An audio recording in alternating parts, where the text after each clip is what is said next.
साथियों नमस्कार। स्वागत है आप सभी का आप सबके अपने चैनल द साइंस टॉप में।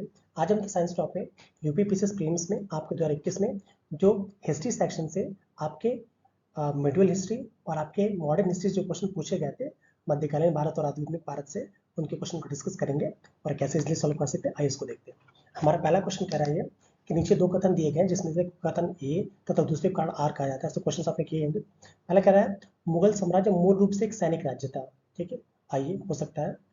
अब कह रहा है केंद्रीय शासन व्यवस्था के विकास की प्राण शक्ति उसकी सैनिक शक्ति पर निर्भर। सही बात है, जो मुगल शासन था वो बिल्कुल ही आपका सैनिक शासन ही था, क्योंकि उन्होंने अपने सैनिकों की ताकत के बल पे ही राज्य किया था। ठीक है, और उनकी जो सैन्य ताकत थी, जो केंद्रीय शासन व्यवस्था थी, वो उनकी सैन्य शक्ति पर निर्भर थी। उसी से पूरे देश को कोरिलेट करते थे। तो मुझे लगता है आर और आर, ए और आर दोनों सही है तथा आर ए की सही व्याख्या करते। तो ऑप्शन हमारा क्या हो जाएगा? ऑप्शन ए हमारा सही हो जाएगा। ठीक है, आइए अगला क्वेश्चन देखते हैं। निम्नलिखित में से कौन सा एक युग्म सम्मिलित नहीं है? हमें बताना है कौन सा एक युग्म सम्मिलित नहीं है। आपको पता होगा जो राणा हमीर है, ठीक है, एक तरफ शासक है, दूसरी तरफ राज्य है। ठीक है, तो जो राणा हमीर है वो सही बात है, मेवाड़ के राजा थे। जो राणा चुंडा थे वो भी हमारे मारवाड़ के राजा थे, ये भी सही है। ठीक है, मतलब मारवाड़ के शासक थे। इस तरह जो मलिक राजा फारूकी थे ये भी आपके खानदेश के थे। बट जो मलिक सरोवर ख्वाजा जहाँ थे ये आपके मालवा के नहीं थे। ठीक है, ये जौनपुर के थे। कहाँ के थे? जौनपुर के थे। मतलब बाकी सारे सही हैं और ये हमारा ऑप्शन क्या, डी वाला ऑप्शन हमारा क्या है, गलत हो जाएगा। ठीक है, ठीक है।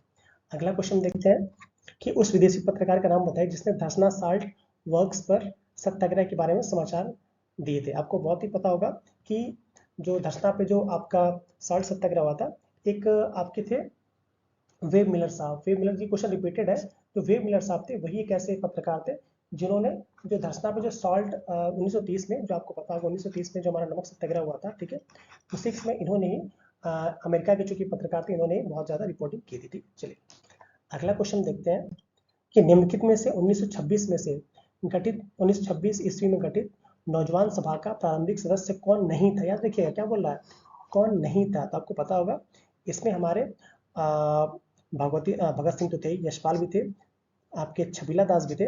बट जो आपके अंबिका चक्रवर्ती थे, अंबिका चक्रवर्ती नहीं थे। आपको पता होगा कि जो आपकी नौजवान सभा थी 1926 में गठित हुई थी, कहाँ गठित हुई? लाहौर में। और लाहौर कहाँ है आपका?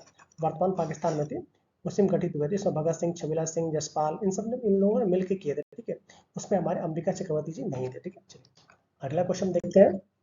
निम्नलिखित विदेशी को उनके भारत आने के काल क्रमानुसार व्यवस्थित करना है कि कौन पहले कौन बाद में है, हमें उसी को व्यवस्थित करना है। आपको पता होगा सबसे पहले कौन आया आपका?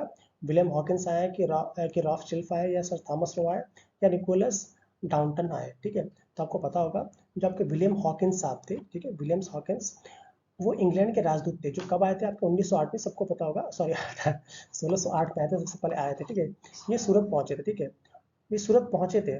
बट 1909 में मुगल शासक जहांगीर के दरबार में पहुंचे थे ये। ठीक है, बट जो राल्फ फिंच था वो भारत आने वाले सबसे पहले, जो राल्फ फिंच था वो भारत आने वाला सबसे पहले इंग्लिश यात्री था। मतलब वो एक नॉर्मल यात्री था। तो ऑप्शन हमारे क्या, ये पहले हो जाएगा। टू देखिए पहले कहाँ पे है, टू तो पहला ऑप्शन हमारे इसी में, तो ऑप्शन हमारे ये सही हो जाएगा। जो विलियम हॉकिंस थे आपके 1608 में आए थे। ठीक है, और दरबार में 1909 में मिले थे, ये आपकी जहांगीर से। बट जो आपके राल्फ फिश साहब थे, ये भारत आने पहले इंग्लिश यात्री थे, जो 1983 में आगरा पहुंच गए थे। कब पहुंच गए थे हमारे? 19 बोल रहा हूँ हमारे, सॉरी, 1583 में आगरा पहुंच गए थे। ठीक है, तो इसको आप याद रखेंगे। और एक और जो थॉमस रो थे, आपको पता होगा, ये तो विदेशी राजदूत थे, जो जहांगीर के दौरान में कब आए थे? 1615 में। कब आए थे? 1615 में। ठीक है, चलिए इसको याद रखेंगे आप। और जो निकोलस डाउंटन देवी आपको 1615 में आए थे, कोई मतलब नहीं है, ये पहले याद, ये बाद में आती है। चलिए अगला क्वेश्चन देखते हैं।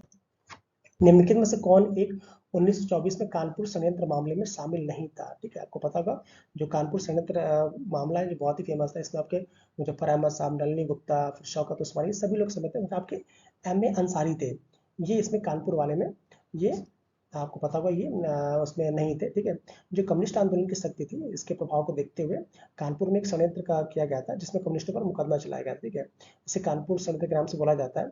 इसमें बहुत सारे लोग थे। ठीक है, लामचंद वर्मा, शौकत अली, शौकत उस्मानी, सभी लोग थे। बट ये हमारे एम ए अंसारी साहब नहीं थे। ये तो भाई शांत प्रिय आदमी थे। ठीक है, चलिए अगला देखते हैं। आ, क्या आप मुझे एक भी स्वतंत्र देश दिखा सकते हैं जहां पृथक मताधिकार हो? अंग्रेज जा चुके हैं परंतु वे शरारत छोड़ गए हैं। निम्नलिखित में से किसने उपयुक्त वाक्य को संविधान सभा के बहस में कहा था? ये काम आपके कोई क्रांतिकारी व्यक्ति कह सकता है। क्रांतिकारी व्यक्ति में इसमें कौन दिख रहा है आपका? सरदार वल्लभ भाई पटेल। कौन? सरदार वल्लभ भाई पटेल नहीं, आपके संविधान सभा में बोला था भैया कि अंग्रेज क्या आप मुझे ऐसा एक भी स्वतंत्र देश दिखा सकते हैं जहां पृथक मताधिकार हो? ठीक है, चलिए तो ऑप्शन हमारा क्या हो जाएगा? सी सही हो जाएगा। आइए अगला देखते हैं। निम्नलिखित घटनाओं पर विचार करिए तथा उन्हें काल क्रमानुसार से विस्तृत करना है। देखिए शारदा अधिनियम, रेणु रिपोर्ट है, नेहरू रिपोर्ट है, फिर आपका साइमन कमीशन का गठन, फिर दांडी मार्च। तो थोड़ा सा दिमाग लगा लीजिएगा, आपको पता होगा दांडी मार्च तो पता 1930 में था। कब था आपका? 1930 में। शारदा अधिनियम ये आपको 1929 बहुत ही फेमस है, वही बच्चों की उम्र वाला, बच्चों की शादी की उम्र वाला। ठीक है, इस तरह नेहरू रिपोर्ट और साइमन कमीशन आपको पता होगा। जो नेहरू रिपोर्ट ये भी इससे 1 साल पहले ही आई थी। मोतीलाल नेहरू साहब सॉरी नेहरू रिपोर्ट आई थी, कब आई थी? 1928 में आ गई थी। ठीक है, मतलब देखिए लाइन से चल रहा है। जो साइमन कमीशन था ये कब आया था? 1927 में। देखिए कितना पास बनाया गया है, 1927, 28, 29, 30। तो मतलब पहले 3 आना चाहिए। 3 ऑप्शन किसमें सही हमारा? ऑप्शन ए वाले में हमारा सही है। ठीक है, पहले 1930 आ जाएगा, सॉरी 1927, फिर 28, मतलब 3 2, फिर आपका 1 4, 3 2 1 4। तो ऑप्शन हमारा ए सही हो जाएगा। अगला क्वेश्चन कह रहा है भारतीय इतिहास के संदर्भ में वायकोम सत्याग्रह के संबंध में निम्नलिखित में से कौन सा से सही है? आपको पता होगा वायकोम जो सत्याग्रह बहुत ही फेमस है। ठीक है, ये गांधी जी की तरह ही एक केरला या दक्षिण भारत में फैला हुआ था। ठीक, वायकोम सत्याग्रह। चलिए कह रहा है ये अस्पृश्यता और जाति भेदभाव के विरुद्ध एक सत्याग्रह था। बिल्कुल सही बात है। वायकोम जो सत्याग्रह है ये इसी संबंधित था कि भाई आपको पता दक्षिण भारत में जो अपर कास्ट लोअर कास्ट में बहुत ज्यादा भेदभाव था, उसी से रिलेटेड है ये। ठीक है, फिर कह रहा है महात्मा गांधी ने सत्याग्रह में भाग लिया। बिल्कुल भाई, जहाँ इस टाइप का सत्याग्रह महात्मा गांधी जी पक्का पहुंचेंगे तो ये भी हमारा सही है। तो ऑप्शन हमारा क्या हो जाएगा? ए और बी, मतलब 1 और 2 दोनों सही है। तो ऑप्शन हमारा क्या हो जाएगा? सी। ठीक है, आपको पता होगा केरल में जो हिंदू समाज में जो अस्पृश्यता थी उसके विरुद्ध जो आपका तत्कालीन त्रावणकोर जो केरल का राज्य था वहीं पे आई ये वाईकोम सत्याग्रह 1924-25 में स्टार्ट हुआ था। ठीक है, 1924। और जहाँ पे आपके केरल वाईकोम में पहुंचकर इन्होंने भी गांधी जी ने भाग लिया था। ठीक है, चलिए अगला हम देखते हैं कि एशियाटिक सोसाइटी ऑफ बंगाल के संस्थापक कौन थे? तो सिंपल सा क्वेश्चन आपको पता होगा, sir William Jones. Sir William Jones साहब ये क्या थे? एशियाटिक सोसाइटी ऑफ बंगाल के संस्थापक थे। ये कब स्थापना हुई थी इसकी? 1784 में। कब हुई थी आपकी? 1784 में। ठीक, इसको याद रखिएगा। चलिए अगला क्वेश्चन देखते हैं कि निम्नलिखित में से किसने कभी भारतीय राष्ट्रीय कांग्रेस के किसी भी अधिवेशन की अध्यक्षता नहीं की?